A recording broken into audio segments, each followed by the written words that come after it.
Και ναι, έχω επισήμως καψουρευτεί αυτή την ξανθιά Titan. Καλησπέρα παιδες, είμαι ο Ηλίας, ο Randiri Gamer και σήμερα κάνουμε review του Attack on Titan επεισόδιο 17.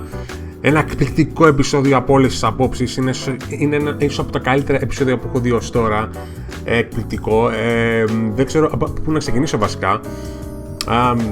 Το επεισόδιο βασικά ξεκινάει με τον Eren και όλο τον λόγο τέλος πάντων του σώματος της αναγνώρισης που βγαίνουν έξω από τη τύχη επιτέλους και πάνε να εκτελέσουν την αποστολή που τους έχουν αναθέσει τέλος πάντων, η οποία η αποστολή βασικά είναι ένα τεστ, να το πούμε έτσι, για τις δυνάμεις του Eren και το τι μπορεί να κάνει πιο πολύ, ας πούμε, και να δοκιμάσουν επίσης να ανοίξουν κάποιο πέρασμα για να πάνε στο υπόγειο του σπιτιού του Eren, στο σημείο, στην περιοχή που είναι το σπίτι του Eren και το υπόγειο του, για να βρουν το τι μυστικά υπάρχουν πλέον εκεί. Και το ξεκίνημα του επεισοδίου μας δείχνει βασικά για το πώς λειτουργεί το σώμα αναγνώρισης σε γενικές γραμμές, για το πώς λειτουργούν οι σχηματισμοί που κάνουν με τα άλογα, για το πώς οδεύουν, για το ποιοι τους καλύπτουν και γενικότερα για το πώς δουλεύει όλος ο σχηματισμός. Οπότε δεν θα σας πω και πάρα πολλά πράγματα σχετικά με το θέμα αυτό. Αυτό που θα σας πω είναι ότι τα πράγματα ξεκινάνε και ζεσταίνονται μετά σιγά σιγά όταν πάνε πλέον σε ανοιχτή περιοχή, έτσι. Και γενικότερα θα πρέπει να πούμε ότι είναι και η πρώτη φορά που τους βλέπουμε να πολεμάνε σε ανοιχτή περιοχή με το να μην υπάρχουν καθόλου κτίρια. Και είναι κάτι το καινούριο αυτό, και ξεκινάμε βασικά κάπως ελαφρά, να το πω έτσι, έχοντας την κακομοίρα τη Σάσα, η οποία ξέρετε πάει με το άλογό της κανονικά, ακολουθώντας το σχηματισμό κλπ. Αλλά η κοπέλα είναι λίγο γκαντέμο, τι να κάνουμε, και βρίσκεται μπροστά της ένας τιτάνας ξαφνικά. Και ο τιτάνας αυτός είναι εντελώς διαφορετικός από τους προηγούμενους, με την έννοια ότι αυτός ο τιτάνας είναι ίσως η πρώτη φορά που βλέπουμε τιτάνα ο οποίος περπατάει στα 4 και σαν ένα ζώο, ας πούμε, και έχει και πάρα πολύ μεγάλη ταχύτητα επίσης, και την παίρνει την κακομοίρα της Σάσα κατά πόδας και την κυνηγάει. Και η Σάσα κάνει απόπειρες, ξέρετε, να χρησιμοποιήσει την φωτοβολίδα της, διότι υπόψη όλος ο σχηματισμός με τα άλογα, ο οποίος εκτείνεται σε μια πάρα πολύ μεγάλη έκταση, χρησιμοποιούν φωτοβολίδες για να ειδοποιούν ο ένας τον άλλον για το τι συμβαίνει, ας πούμε, και να κρατάνε κάποια επαφή. Και η κακομοίρα η Σάσα κάνει απόπειρες, ξέρετε, για να γεμίσει το όπλο της και να πετάξει τη φωτοβολίδα, αλλά δεν τα καταφέρνει γιατί η κακομοίρα μέσα στο φόβο της τα κάνει σκατά.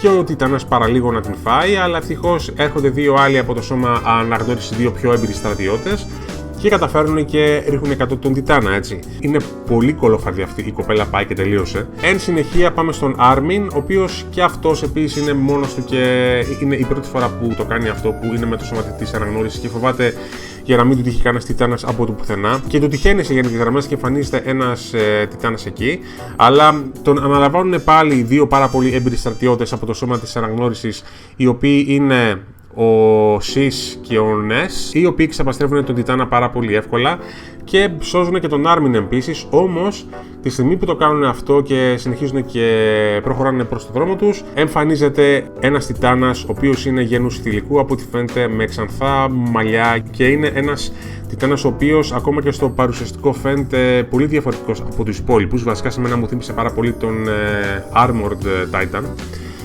ο οποίος εκεί που νομίζουν ο Νες και ο Σις τέλος πάντων ότι είναι ένας τιτάνας σαν τους άλλους και ότι θα τον ξεπαστρέψουν εύκολα σχετικά, ο τιτάνας αυτός, έστω και αν βρισκόταν σε απόσταση, σε χρόνο 0 τους φτάνει, τρέχοντας πάρα πολύ γρήγορα, και τους ξεπαστρέφει και τους δύο σε χρόνο DT, και μάλιστα με πολύ έξυπνο τρόπο, διότι ήξερε για το πώς να προφυλαχτεί από τις επιθέσεις τους.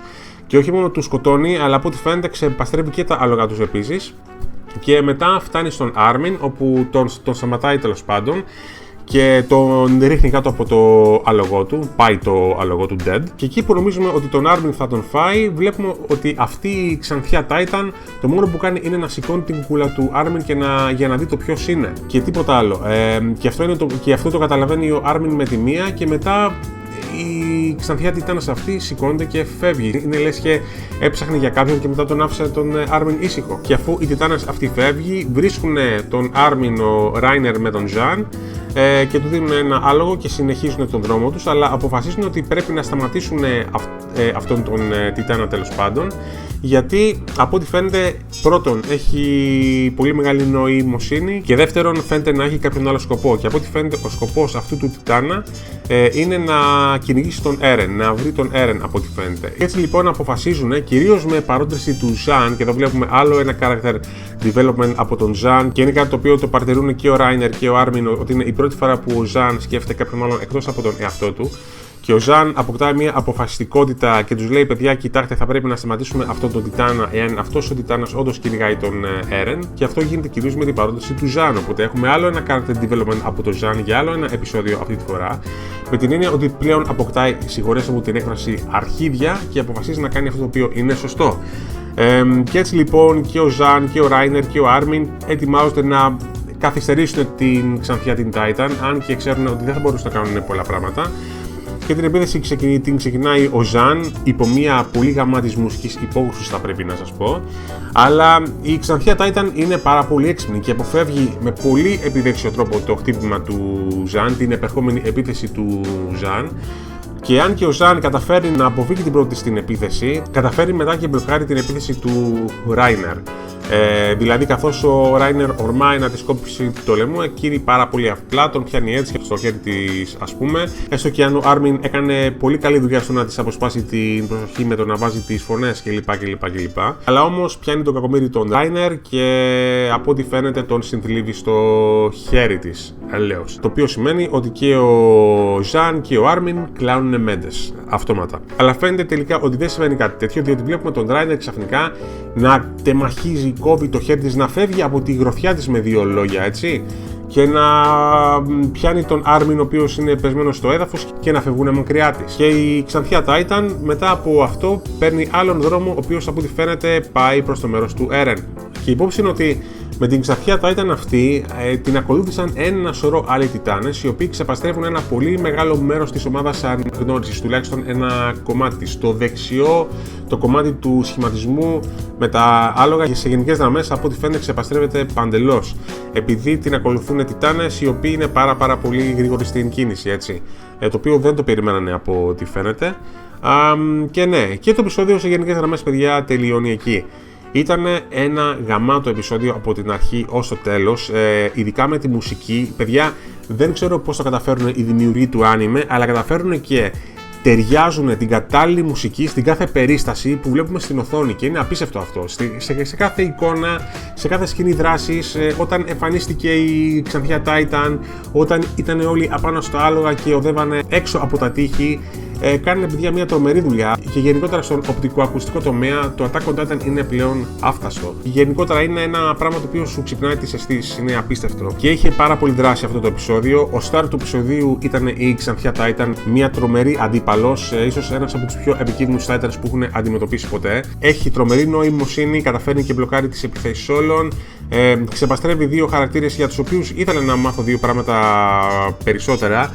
Ειδικότερα για τον Ness, αλλά τι να κάνουμε όμως. Ο οποίος ο Ness, δεν ξέρω αν το θυμάστε από το προηγούμενο επεισόδιο, είχε μάθει σε όλους για το πώς να υπέβουν και τη σημασία των αλόγων, τέλος πάντων, στο σώμα της αναγνώρισης. Αυτός ο χαρακτήρας πλέον πέθανε, προς μεγάλη μου λύπη, επειδή ήθελα να δω από αυτόν λίγο character development παραπάνω. Σκοτώθηκαν και άλλοι από ό,τι φαίνεται από το σώμα της αναγνώρισης, όπως ο Sis, και πάρα πολλοί επίσης από το σώμα της αναγνώρισης, επειδή, όπως είπα και πριν, πολύ γρήγοροι Τιτάνες ακολουθούσαν αυτή την Ξανθιά Titan. Αλλά το κυριότερο είναι ότι βλέπουμε ίσως για πρώτη φορά μετά τον Έρεν, αν και ο Έρεν δεν είναι ίσως και ο εξυπνότερος Titan ο οποίος έχουμε δει ποτέ, αλλά αυτή η Titan έχει μια τρομερή νοημοσύνη και μάλιστα σε πολλές σκηνές τη βλέπουμε και να χαμογελάει όταν μπλοκάρει τις επιθέσεις των αντιπάλων της, και έχει τρομερή νοημοσύνη, ξέρει να μάχεται απίστευτα, μπλοκάρει τις επιθέσεις. Αλλά και πάλι όμως και ο Άρμιν και ο Ράινερ και ο Ζαν αποδεικνύονται badasses με όλη την έννοια της λέξης. Ο Άρμιν, επειδή καταφέρει με το μυαλό του να αναλύει την κάθε την κατάσταση και να καταλαβαίνει επίσης ποιο είναι το κίνητρο της Ξανθιάς Titan. Ο Δε Ζαν, όπως είπα και πριν, πλέον αποκτάει αρχίδια, και συγγνώμη και πάλι για την έκφραση αυτή, αλλά πλέον καταλαβαίνουμε ότι κάνει ό,τι κάνει για χάρη του φίλου του Μάρκο, ο οποίος θυσιάστηκε για εκείνον. Και το λέει μάλιστα συγκεκριμένα όταν θυμάται τη σκηνή που ο Μάρκο καιγόταν στην πυρά, τέλος πάντων, και κρατούσε τα καμένα του τα κόκαλα, και λέει ότι είναι το λιγότερο το οποίο μπορεί να κάνει για να τιμήσει τον φίλο του, τέλος πάντων. Και αυτό ήταν ένα πάρα πολύ καλό πράγμα από τον Ζαν, επειδή επιτέλους σκέφτεται κάποιον άλλον εκτός από τον εαυτό του, αν και φοβάται πάρα πολύ και είναι εμφανής αυτό. Και ο Ράινερ, ο Ράινερ δεν ξέρω, είναι βράχος, ακλόνητος, δεν χάνει ποτέ την αποφασιστικότητά του, δεν χάνει ποτέ την ιδιοσυγκρασία του. Και μάλιστα όταν τον πιάνει η Ξανθιά Titan και νομίζουμε ότι τον έχει ξεπαστρέψει, ελευθερώνεται από το χέρι της κάνοντας το κομμάτια σε στυλ Levi. Μου θύμισε πάρα πολύ το Levi όταν έκανε μια στιφογυριστή κίνηση και τεμάχισε το χέρι της και ελευθερώθηκε. Και ναι, και ο Ράινερ βλέπουμε ότι είναι πάρα πολύ αξιόπιστος και πάρα πολύ δυνατός επίσης. Αλλά αυτή η Ξανθιά Titan παραμένει μια πάρα πολύ μεγάλη απειλή και δεν ξέρουμε τι θα γίνει στο επόμενο το επεισόδιο. Αλλά είναι φανερό πως κυνηγάει τον Έρεν και τη βλέπουμε ότι σκοτώνει δίχως να τρώει κανέναν. Οπότε ναι, είναι μια τρομερά επικίνδυνη αντίπαλος και θα δούμε στο επόμενο το επεισόδιο για το πώς θα την αντιμετωπίσουν. Εννοείται ότι ελπίζω ότι ο Levi και η Μικάσα ότι θα κάνουν κάτι για να την αντιμετωπίσουν, επειδή είναι ίσως οι μοναδικοί που μπορούν να τα βάλουν μαζί της αυτή τη στιγμή. Αλλά και πάλι γαμάτο επεισόδιο, πηγαίνετε να το δείτε, δεν σας λέω τίποτα άλλο, θα σας αρέσει πάρα πολύ. Ένα από τα καλύτερα επεισόδια που έχουμε δει εδώ και πάρα πολύ καιρό. Και αυτά, παιδες, είμαι ο Ηλίας ο Randry Gamer. Ευχαριστώ που είδατε το review μου για άλλη μια φορά. Να περνάτε καλά ό,τι και να κάνετε και να περνάτε καλά στις διακοπές σας. Και θα τα πούμε στο επόμενο μου το review. Γεια σας, καλό απόγευμα.